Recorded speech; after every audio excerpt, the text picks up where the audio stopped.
자, 수형자 등 호송 규정을 봅니다. 그 목차를 봐서 찾아보시면 돼요. 몇 페이지에 나와 있는지. 자, 1조가 있고 2조가 있죠. 자, 2조 봅니다. 호송 공무원, 교도소, 구치소, 그치소를 통쳐서 교정시설이라 하는데, 이 교정시설 간의 이송은 누가 합니까? 교도관이 합니다. 교도관. 그 밖의 호송은 경찰관이 하게끔 되어 있는데요. 2018년도에 이 관련 법조항이 개정이 되면서 이 검찰청 직원이 추가됐습니다. 그래서 일단 끊고, 언제나 교도관이 한다 하면 틀려요. 그러니까 교정시설 간의 호송은 교도관이 하지만 그 밖의 호송은 경찰관이나 검찰청 직원이 한다. 됐죠? 그 다음에 나머지는 읽어보시고, 그 다음에 뭐 통지 나와 있네요. 발송관서는 미리 수송관서에 대해서 성명, 발송시일, 사유, 방법을 통지해야 된다. 이런 지문도 출제가 된 적이 있어요. 들러리 지문으로. 자, 그 다음 호송 시간 볼게요. 자, 호송은 일출 전 X, 일몰 후 X, 안 돼요. 도주우려가 있기 때문에 일출 전이라든지 일몰 후에는 행할 수가 없다. 일단 끊고. 자, 예외가 있죠. 열차, 선박, 항공기를 이용하는 때라든지 또는 특별한 사유가 있으면 그것도 가능한 경우가 있어요. 됐죠? 그러니까 언제나 항상 일출 전, 일몰 후에는 행할 수가 없다고 하면 틀립니다. 특별한 사유가 있을 때는 가능해요. 됐고. 그 다음에 숙박시설 나와 있죠. 열차, 선박, 항공료를 제외하고는 경찰서라든지 교정시설을 이용해야 된다라고 돼 있고, 뭐 곤란할 때에는 다른 숙소를 정할 수도 있고 그렇습니다. 자, 다음 페이지 가보시면 물품 구매 등의 허가 나와 있죠. 피호송자가 법령에 따라서 필요한 물품을 자신의 비용으로 구입할 때는 호송관입니다. 이 호송관이 이 물품 구매를 허가할 수가 있다. 교도소장 아닙니다. 교도소장이라든지 뭐 과장이라든지 뭐 장관이라든지 청장이라든지 틀려요. 가장 옆에 있는 누구죠? 호송관이 이를 허가할 수 있다. 다음은 참고로 쭉 읽어보시고 사망 볼게요. 자, 피호송자가 사망을 했습니다. 그랬으면 사망지 관할검사입니다. 사망지를 관할하는 검사 지휘에 따라서 밑에 처리를 한다. 만약에 열차, 선박, 항공기에서 사망을 했잖아요. 그러면 어디? 최초 도착한 곳입니다. 최초 도착한 곳의 관할검사죠. 자, 다시 한번 위에서 사망지, 밑에서 최초 도착한 곳, 이 두 가지를 꼭 좀 기억을 해두시고요. 그 다음 사망됐고 사항 볼게요. 사망에 따른 통지를 받을 가족이 없거나 통지를 받은 가족이 통지받은 날로부터 3일입니다. 3일. 3일 내에 인수하지 아니하면 임시 매장입니다. 다시 한번 가족이 없거나 동그라미 1번. 가족이 있더라도 3일 내에 그 시신을 인수하지 않잖아요. 그렇죠? 이 가족이 3일 내에 인수하지 않으면 동그라미 2번. 그렇죠? 가족이 없거나 있더라도 3일 내에 인수하지 아니하면 임시 매장한다. 됐죠? 이 숫자 받으시라고 숫자요. 숫자 3일. 자, 다음. 자, 비용 부담 나왔네요. 호송관의 여비나 호송 비용은 누가 부담합니까? 호송관서가 부담을 한다. 그쵸? 호송관서가 부담합니다. 일단 끊고.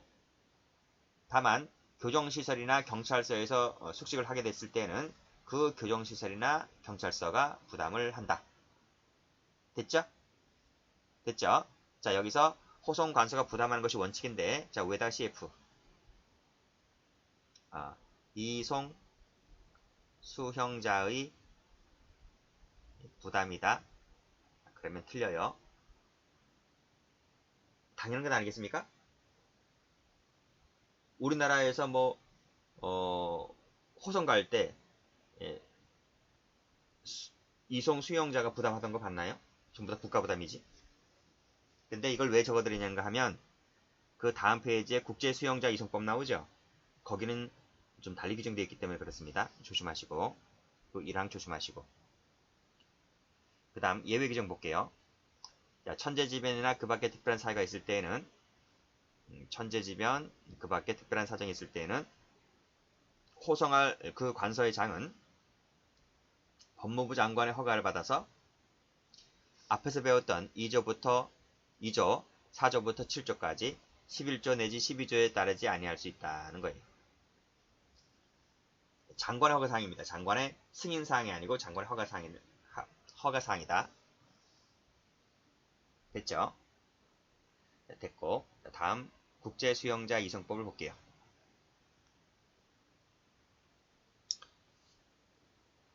자, 1조, 2조 쭉 보시고, 자, 3조 보시면 조약이 체결되어 있는 경우에 한해서 이 법과 그 조약이 정하는 바에 따라서 실시한다 되어 있네요.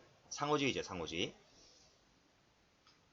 그 다음 4절 보시면 국제수용자 이송의 요청, 승인 등과 관련된 외국과의 문서, 통지 접수 및 송부는 누가 합니까? 외교부 장관 나왔네요. 외교부 장관이 행한다. 끊고. 다만 긴급을 요한다든지 특별한 사정이 있을 때는 법무부 장관이죠. 법무부 장관이 외교부 장관의 동의를 얻어서 이를 행할 수 있다.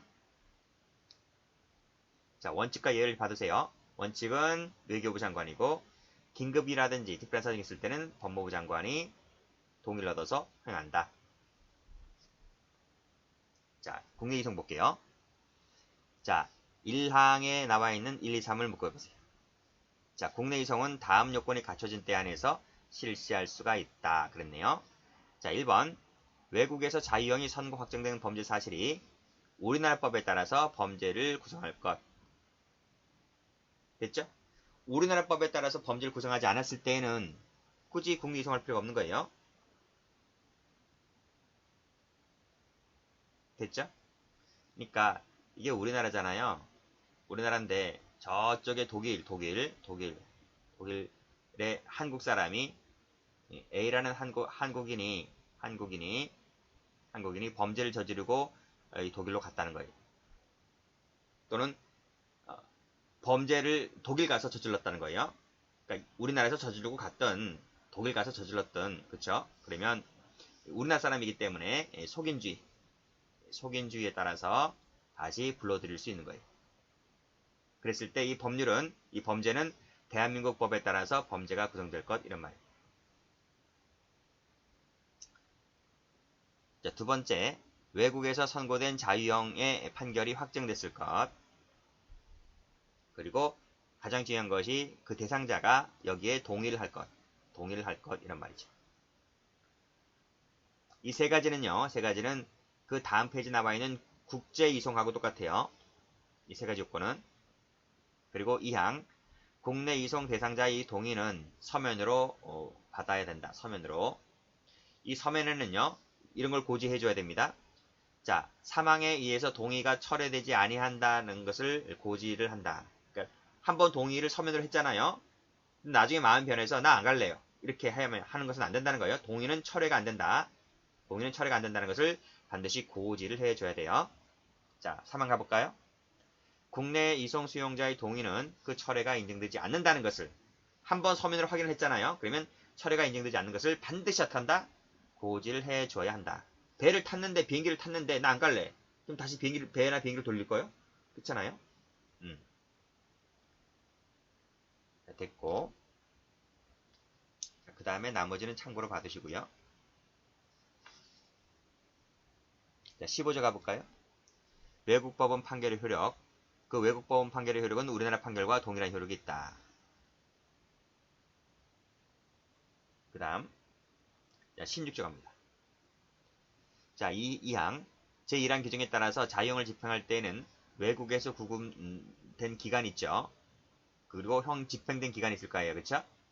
그리고 국내에서 소요된 이송할 때 소요된 기간을 형기에 산입을 해준다. 그러니까 예를 들면 자, 이 외국에서 지금 판결을 받았잖아요. 그쵸? 판결을 받았잖아요. 예를 들면 징역 5년을 받았다. 그래서 이 친구가 국내에 송환된다라고 했을 때 외국에서 구금된 기간이 있을 거 아니에요. 그쵸? 뭐 한 6개월 구금되었다. 예를 들면 그쵸? 6개월 구금된 기간에다 플러스 그 다음에 이 구금은 미결구금이겠죠. 미결구금. 그 다음 형 집행된 기간이 뭐 1년이면 1년 플러스. 국내 이송에 소요된 기간이 뭐 한 달이라면 한 달 플러스. 그럼 총 얼마지? 1년 7개월이네요. 7개월을 형기에 산입해주기 때문에 우리나라에서 형을 5년을 산다라고 했을 때 5년에서 1년 7개월을 뺀 나머지를 잔형만 집행하면 되는 거겠죠? 됐고. 자, 국내 이송 수용자에 대해서 뭐뭐뭐뭐가 됐을 때에는 동일한 범죄 사실에 대해서 다시 공소를 제기할 수 없다. 됐죠? 그 다음에 나머지는 됐고. 자, 제4장 국외 이송을 가볼게요. 자, 국외 이송 요건 1, 2, 3, 4를 묶어보세요.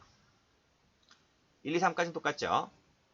대한민국에서 자유형의 선고 확정된 사실이 그 나라 법에서는 당연히 범죄가 될 것. 다음, 우리나라에서 자유형 판결이 확정되었을 것. 그리고 대상자가 그 이송에 동의를 할 것까지는 똑같아요.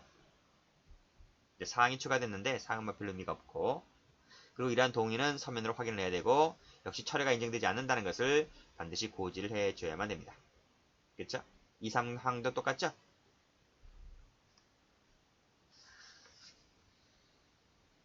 그 다음에 볼만한 것이 이제 별로 없죠. 쭉 한번 참고로 봐두시고요.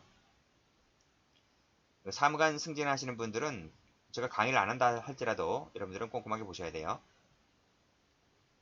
그 다음에 마지막 가보면 비용 문제 나와 있을 겁니다. 33절을 볼게요. 이거 체크하시고 국내 이송에 소용되는 비용 중에서 국내 이송이에요. 국내 이송에 소용되는 비용 중에서 대한민국이 그 수용자 본인과 관련하여 지출되는 비용은 누구 부담으로 한다? 이 나와 있잖아. 국내 이송 수용자 부담으로 한다. 라고 되어 있습니다. 여러분 최순실 알죠? 최순실. 그 최순실 딸내미가 독일인가 있었잖아요. 영국인가 어디 갔다가 독일에서 있다가 국내로 소환됐잖아요. 그 비용 누가 돼요? 비용? 국내 이송 수용자 부담으로 한다. 그러니까 최순실 딸내미가 부담하는 거예요. 됐죠? 다만 법무부 장관은 이를 감안하여 감면할 수 있다고 되어 있는 것은 뭐 별로 중요하지 않고, 자, 여기서 이 국내 이송 관련해서는 비용 부담 문제가 있는데 국외 이송 관련해서는 비용 부담 문제가 없어요. 그 나라에서 하겠지. 그 나라에서 어떻게 할 것인지는 그 나라 법이 적용하겠죠. 근데 이것은 우리나라 법이니까 국내 이송 관련해서는 국내 이송 수용자 부담으로 한다. 자, 이렇게 나오면 틀리죠. CF 앞에서 나왔던 호송 관서가 부담한다. 그러면 틀리단 말이죠. 됐는가요? 그러니까 그 친구가 죄를 저지른 친구가 국내에 있었으면 우리나라 정부가 불필요한 돈을 지출할 필요가 없잖아요. 근데 네가 왜 죄를 저지르고 토끼냐고요? 토끼했기 때문에 그 토낀 비용은 네가 부담하는 거라는 거예요. 네, 됐습니다. 여기까지 합니다.